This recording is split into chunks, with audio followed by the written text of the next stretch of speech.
Welcome to Wrestling with Heart, a podcast looking at pro wrestlers giving back to their community. Join me, Stanley Carr, as I interview wrestling's hottest names who use their platforms as entertainers to raise awareness and do community service.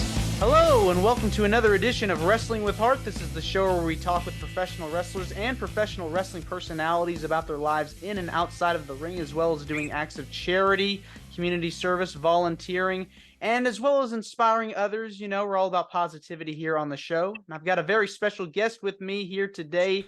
He is a professional wrestler, actor, musician, songwriter, and owner, or former owner, I should say, of All Pro Championship Wrestling, the one and only Mr. Joey Garland. Joey, welcome to Wrestling with Heart. Oh, thank you, sir. Appreciate it. Glad to be here.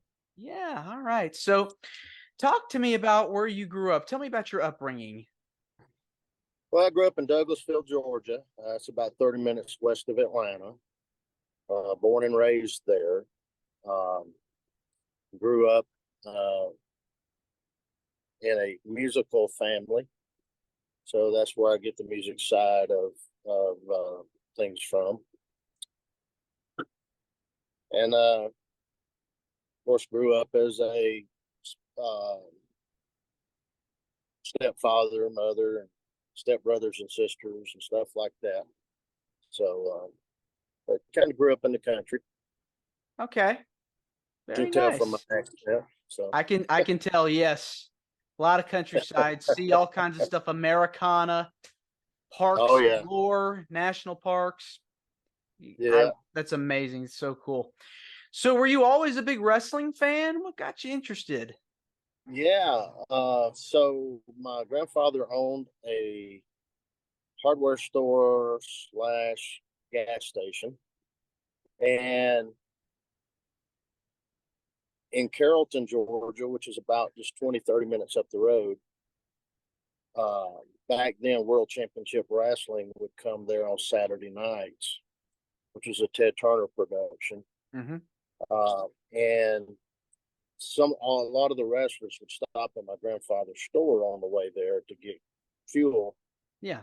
And I was probably 6-7 years old. I'd run out there and help pump the gas and get autographs and things like that. So then my dad would carry me to the Saturday night event. I'd see him later, and so I just kind of became a fan at a young age and was hooked. Oh man, yeah, definitely. I mean, when you're that young, I mean, it's just exciting to watch, professional wrestling for the first time. Who were like some of your favorites growing up to watch? Oh gosh, Mr. Wrestling #2, Abdullah the Butcher, Wildfire Tommy Rich, Randy Rhodes. Those were some of the big names at that time. Bruiser Brody, Mm-hmm. The um, late great. yeah, a lot of them. Oh, sure. Did you get to go to the TV tapings that they had over at Atlanta? I think they were at like WTBS studios. I did go once or twice. I did, and then when that promotion kind of fell through and they weren't at Carrollton no more, I started going to some of the big arena events, Great American Bash, which on top then was the Road Warriors and the Freebirds. In fact, I think it was Great American Bash of 1986. And now at Phillips Arena, it used to be the Omni. They had a double ring battle royal deal, and it was Michael P.S. Hayes and Freebirds and David Allen Coe in concert, followed by a double ring event. And so I knew then you can merge music and wrestling. Yes, that rock. I mean, 80s Yeah. rock and wrestling connection. I mean, with Cyndi Lauper and Lou Albano, and yeah. Yep. MTV. Bad Street, Atlanta, GA. Remember that? Yeah, that's right. think they came out to that song for years, the Yeah, Freebirds. yeah, yeah, Nice. yeah. Michael Hayes was a good. He was a good. He had a good gimmick. Good everything going on for him. So Mm-hmm. Yeah. he became a writer for McMahon. Yes. Yeah, He's still there, I believe, too. I believe so. Yeah. Mm-hmm. Been doing it a long time. So you got started, tell me about, what was it that said, this is what I want to do? Well, I kind of have what I call ADD of careers. I sort of can't make up my mind which career I'm going to follow, so I bounce around. But Joe Pedicino and Bonnie Blackstone, I just lost Joe not long ago, but along with Jody Hamilton, known as the Assassin, and Jerry C. Blackwood, they started Deep South Promotions and started going back to the Carrollton Fairgrounds. And they were doing TV tapings. And on Saturday night, for it seemed like 4 hours, Joe and Bonnie would host wrestling and show on the TV and show promotions from all over the world, NWA, Continental, all of them. And so they started filming Deep South there at the fairgrounds. I started going early and staying late, helping with the ring and this, that, and the other, and making friends with a few of them. Next thing you know, they're training me, uh, and and I just kept going. I was hooked. Yeah. So you got your foot in the door. You want to become a wrestler. You start, the training process. It's not easy. It's a lot of discipline, Nope. hard work. Tell me about, your experience as far as becoming a wrestler is concerned. Well, Goes. it was a little harder for me. I was diagnosed with scoliosis at a young age. So, with a little bit of a crooked spine, about 14 degrees, um, I was just always, I kind of dealt with some back pain at that age. So, I was always a little paranoid of is this the day, that I get hurt and can't walk again or something. Um, but, when you're that age, you're 10 feet tall and bulletproof, right? So, um, I just continued to do it. But things started shifting in the late 80s when McMahon was really getting huge and WCW was in competition, and they were sort of battling back and forth as competitors, trying to find the biggest and bulkiest steroided bodybuilding 7 foot tall giants to put in the ring. The And I Hulk just, Hogan you know, guys. yeah, and I was, yeah, and I was 5'10" and 220 pounds, but I couldn't compete with that. So I just said, reality, a reality check is that I'll never get off the regional circuit, So I just started focusing on my music more because, and getting out of bed in the morning wasn't as bad playing music because I was taking No, bumps. right, right. Who were like some of your favorites to work against? Oh gosh, Terry Lawler. Uh, Terry Lawler is one of the best ones that I've. He was very good to work with. Um, Tommy Rich. I didn't work against him, but we worked together as tag team time or two, and that was um, he was always great to work with as a partner. Um, Elrod Campbell, he and I ran a feud for several years with APCW. He's always good to work with. You can find a lot of that on YouTube. Um, yeah, I mean, it's a little easier to remember the hard ones to work against than it is the good ones. Yeah.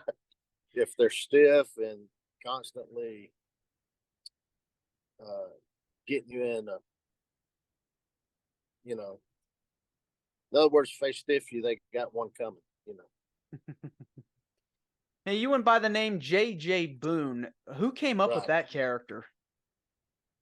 Well, like I was saying, in the late '80s, things were shifting, so gimmicks were a big thing. You just didn't find a like Jesse James, or you know, they might put a name in front of them like Hacksaw Jim Duggan or something like that. But um, so I needed a gimmick, and as a kid, I was always a fan of watching Daniel Boone and enthused with Daniel Boone and his lifestyle. So I just kind of came up somehow, popped out of my head to come up with the gimmick of the direct descendant of Daniel Boone. And so my wardrobe was a coonskin hat and cowhide jacket and that kind of thing. So Right. Okay. yeah, I bet the fans loved it. yeah, it went over pretty good. Um, it did, it did. Yeah. All right. Now, you owned a wrestling school at one point called All Pro Championship Wrestling. Was that your idea to start the school? Who came up with that? Yeah, well, like I say, I had kind of gotten out of the business to pursue the music, so um, music and acting. But I started working uh, in law enforcement with Tony Carr. He was Corporal Punishment of WCW, and they were gonna the county and the county sheriff's office, along with the commissioner, they wanted to do a fundraiser for Toys for Tots at the Christmas parade and all this, that, and the other. So Tony Carr came to me and said, "Well, what if we do a match to help raise?" So I said, "Okay, so we'll do it at the high school gym." So we did a promotion that, two deputies feuding and kind of thing, and we worked, drawed a little crowd, and next thing you know, let's do another one. And then um, Tony came to me and said, "Robert Gibson from just moved to town. He don't know anybody here or whatever." And so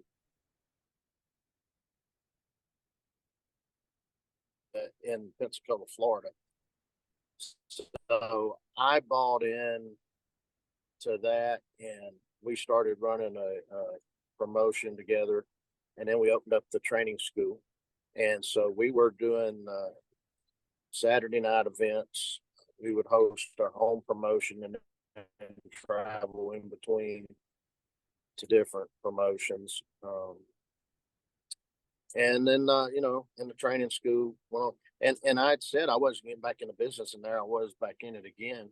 So I intended to not really wrestle. I thought, well, I'll just run the business side of things, and we'll open up the school, and I'll do some training with them. So, but once you step in the square circle, the fever catches you. Next thing you know, I'm taking flying back drops and bumping all over the place, and then you need kind of one particular one Saturday night. I thought, well, we didn't have enough people for the card, so I put myself on the card.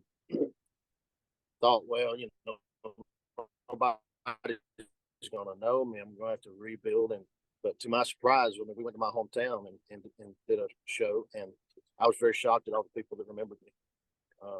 It was quite touching, actually, to know I was still remembered. So Yeah.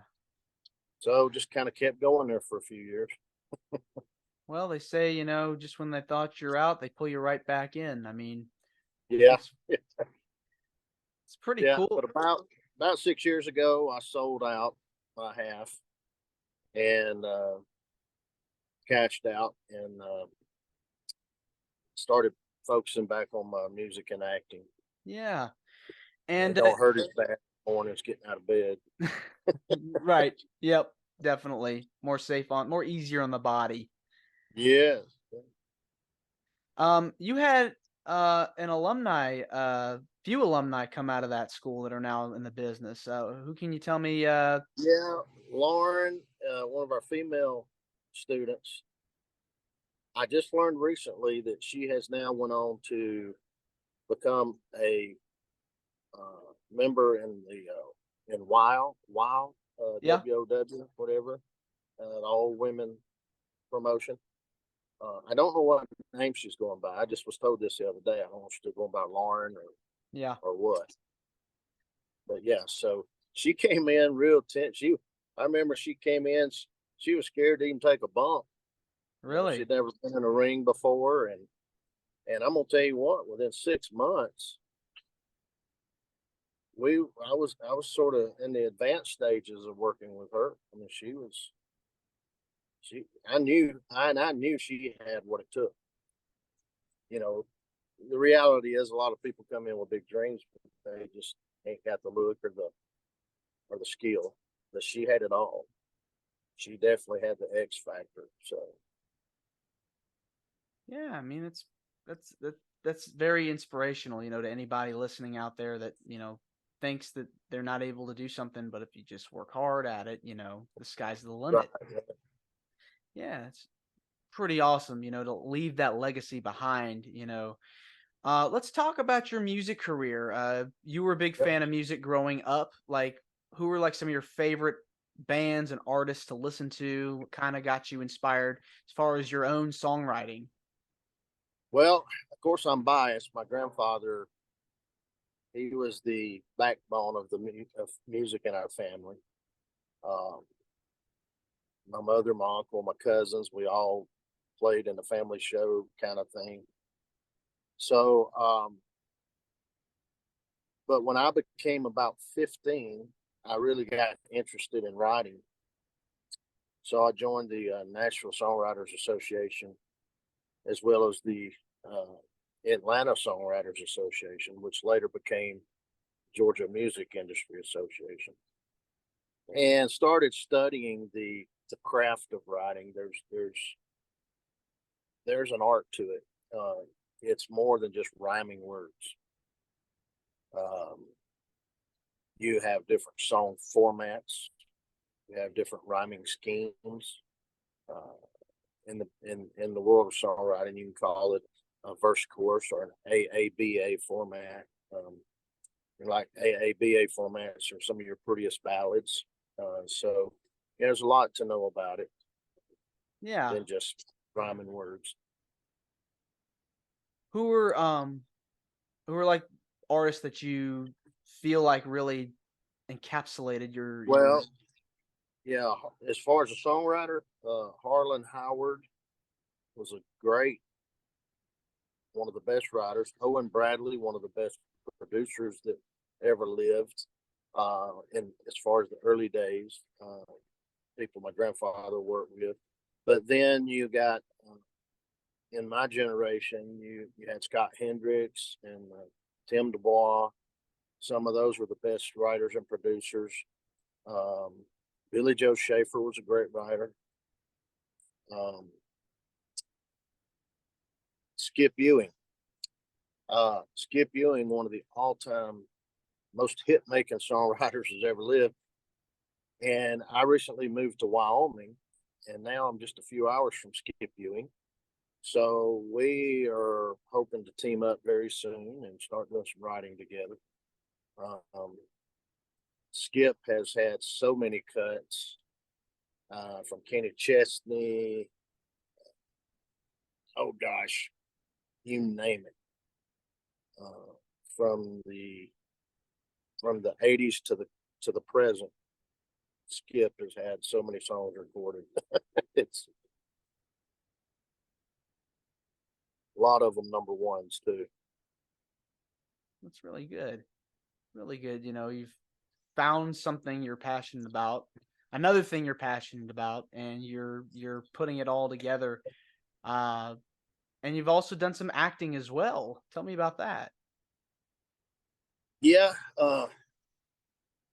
when I was in law enforcement, um, I started acting um, for training videos, uh, kind of reenactment of kind of like what you see on the ID channel. And then I did some few other little spots here and there. And then when COVID hit and the music touring just came to a screeching halt, seemed like the movie business kind of kept going. So to make up for that time in the music, I started trying to gain more uh, roles of acting and writing music for some of the films. Mm-hmm. And it's funny how things kind of come together. I'd started doing I started going to a cowboy church, which is nothing more than cowboy enthusiasts coming together having church. But we were having church at a ghost town, and the ghost town was rented out for movie sets and stuff. So a movie film come in, they needed some people.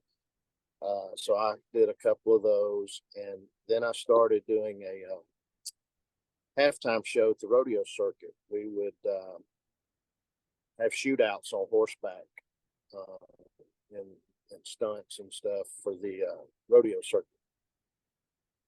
Well, that led to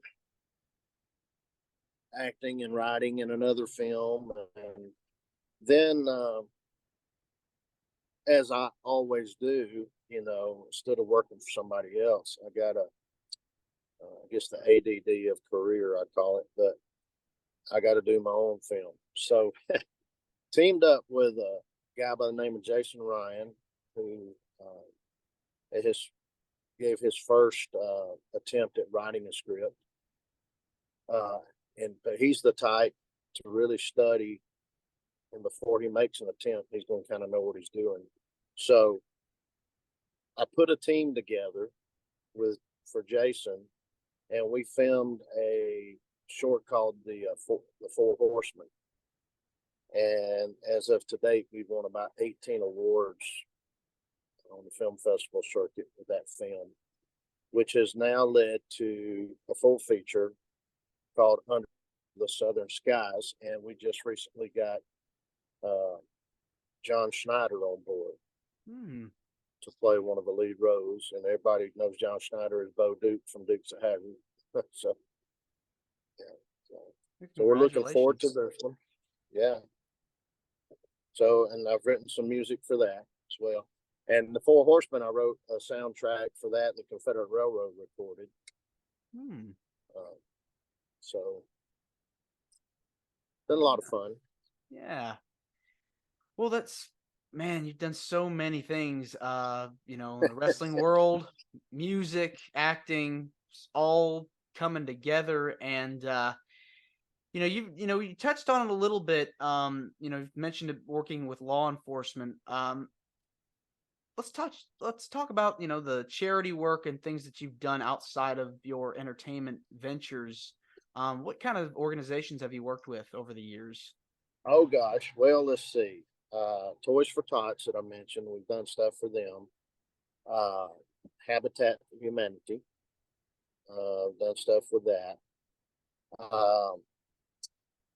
This past Christmas Eve, I guess this would be a form of charity. I went up to the Children's Hospital in Billings, and I went around and played Christmas songs for all the kids that were in the hospital during Christmas, the pediatric unit. That was heart-wrenching to say the least. Thoroughly enjoyed it, though. Intend to do that again this year. And then there's been, I did a lot of benefit concerts for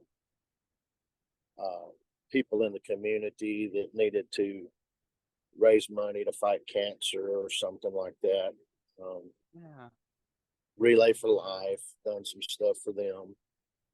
So, I never, if schedule permits, I never try to turn down something that I can give back. I live by the golden rule.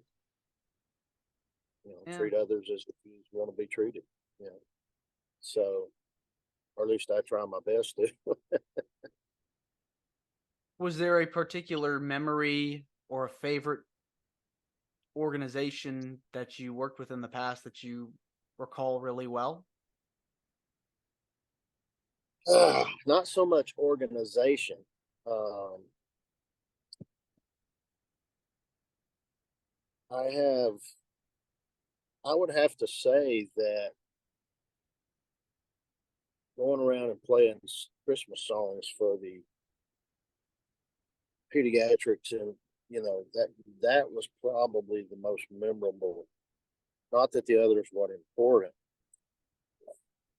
It's just because that one was just I and them. There was no organization in between, and 501c3 officers, or and some, you know, oh, you can't do this because we got to do it this way, and then this all the politics was out of this. It's just me, my guitar, and them. So I got probably the most joy out of that Yeah. than anything. Seems like a lot of people would attend those kinds of concerts, those kinds of events. Well, I mean, I just went room to room at the hospital. There was not an audience, except maybe the kids had some family members in there, but Okay. I just went room to room. It Sure. wasn't like we set up a big production and, brought everybody outside and let the public came. Yeah. And the kids didn't know I was coming. So it's just I walk in their room, if they are physically capable. Some of them were comatose or whatever, and wouldn't even know I was there. I did, of course, go in a lot of those and just pray for them, but but the ones that could sit, and I take a request, and they'd want to hear Frosty the Snowman or Rudolph the Red-Nosed Reindeer or whatever, Yeah. and it was just me and them, you know, and became Facebook friends and things with some of the families. So, um, that's what it's all about. Yeah. It's very heartwarming, make Yeah, someone's day, with a song. Um, yeah. it's, it's just beautiful. Um, why do you feel passionate about helping others? Well, because I believe that someday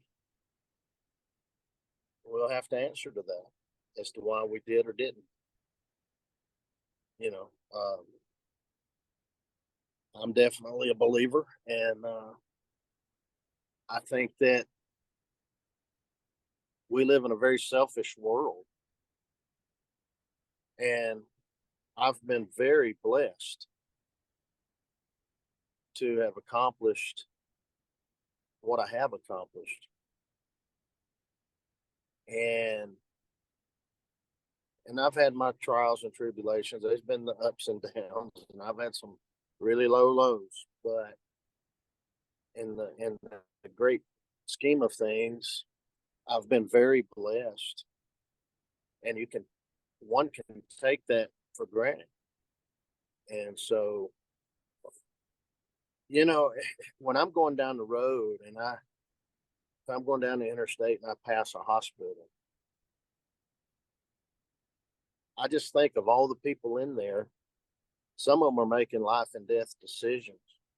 Some of them may not even come out of there. Yet we can ride by a hospital not giving a thought. And so now when I pass a hospital, I just say a little prayer for everybody in there. Um, and so, I just try not to take the blessings for granted. Yeah. Hold on a second. I'm sorry. Do what? No, no. He's probably inside the office building. I'm sorry. I'm in my tour bus, and Oh, cool. I'm stopped here at a repair shop having the rooftop ACs worked on. Oh, So wow. yeah, so a customer came up, thought I was the owner. Nope, not this place. Anyway. No, no, not at all. Yeah, I mean, definitely that it's important to, give back and help out when people are going through a hard time, because you just never know, tomorrow is not guaranteed. Right. Yeah. That's true. That is very true. It's just, I'd hate to face the good Lord and said, of all the years of life I give you, what did you do for me and what did you do for others? You just stop and think about, if you've passed on and that you're facing judgment and that's asked to you, you don't get a redo. No. No. So, I've had people that didn't believe ask me, what if you, and I know we're probably getting off topic here a little bit, but I have to take the opportunity. But people say they don't believe. So, well, what if you've lived your life by the good book and then you find out it was all for nothing? I said, well, what are you going to do if you didn't? And you find out, because living by the good book creates a very good quality of life. So I ain't lost. If there's nothing after here, I ain't lost. It calls for to be a very good person and a good quality of life. Yeah. But if you didn't, can't go whoops. Right. Well, Joey, this has been wonderful getting to talk with you. Where can people thoroughly enjoyed it. Yeah, where can people find you on social media? Well, I have several Facebook pages. One is JMP Productions. That's my company, JMP Productions. And then Outpost Opry variety shows also on Facebook. And that is also our website, outpostopry.com. That's my variety show that we travel with. And then, of course, under just the name Joey Garland, I have my personal Facebook. People can, so I'm out there, and you can also YouTube JJ Boone and see matches, and or YouTube Outpost Opry Show. And when we're out traveling doing shows, a lot of people put their phone videos on there, but there are also some professional video on there as well. So, okay, but outpostopry.com is the best way. All right. Be sure to check that out. Hey, Joey, this has been wonderful, and I just want to say thank you for coming on Wrestling with Heart. It means a lot to me and the listeners and viewers. You're more than welcome to come back on in the future. Love to have you back. I'd love to, and I hope to run across you out there someday on the circuit. Yeah. Probably won't be in wrestling unless it's just a gathering of the old guys. Yeah. Otherwise, I hope to see you at one of the shows, and feel free to I'd love call to. me anytime. I'd love to. Thank you so much. Yep.